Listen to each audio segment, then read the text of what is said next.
Il y a certaines régions du monde où ça n'existe presque pas. En particulier des régions entières de Chine où il n'y a pas de cancer du sein. Ce qui est très étonnant quand on voit l'incroyable prévalence du cancer du sein en Occident. Il y a certaines régions où il n'y a pas de cancer de la prostate du tout, alors qu'aujourd'hui ça concerne énormément d'hommes dans nos sociétés. Donc que se passe-t-il? Eh bien, on s'aperçoit que la grande différence, ce n'est pas les gènes, ce n'est pas que les Asiatiques ou les femmes chinoises ont des petits seins ou qu'elles sont protégées contre le cancer, parce que quand elles viennent vivre en Occident, elles ont les mêmes nombres de cancers du sein que nous. Il se passe qu'il y a une différence dans la manière de vivre, dans le mode de vie dans ces régions et dans les autres. Donc qu'est-ce qui a changé dans le mode de vie? Il faut le comprendre, puisque ce qui a changé dans le mode de vie en Occident depuis la Deuxième Guerre mondiale semble être un engrais pour le cancer. Il y a trois principaux facteurs que je décris dans mon livre. Le premier, c'est l'augmentation considérable de la consommation de sucre et de farine blanche raffinée, qui n'existait presque pas avant la Deuxième Guerre mondiale.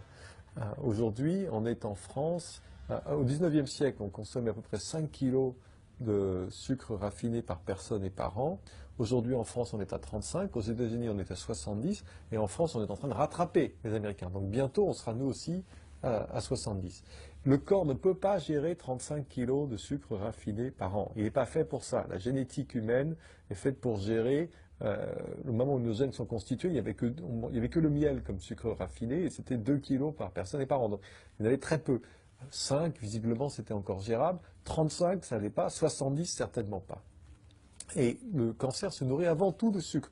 Le cancer, les cellules cancéreuses ont un métabolisme anormal et elles ont besoin du sucre pour leur survie. Quand on pompe du sucre en permanence dans l'organisme, on alimente directement la croissance des cellules cancéreuses. En plus de ça, le sucre crée de l'inflammation dans le corps. Et le cancer a besoin de l'inflammation, non seulement pour grandir, se multiplier, mais pour envahir les tissus avoisinants et se répandre dans l'organisme. Il a besoin de cette inflammation qui est alimentée directement par le sucre. Donc sucre, farine blanche, c'est-à-dire la baguette, malheureusement, c'est des choses très bonnes, c'est des choses qu'on aime, sinon il n'y aurait pas de problème. Mais la baguette, c'est du sucre blanc qui très très vite fait monter le taux de glucose dans le sang dès qu'on la mange.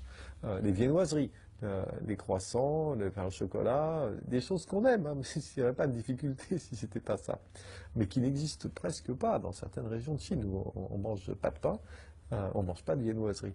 Et on ne mange presque pas de sucre raffiné blanc.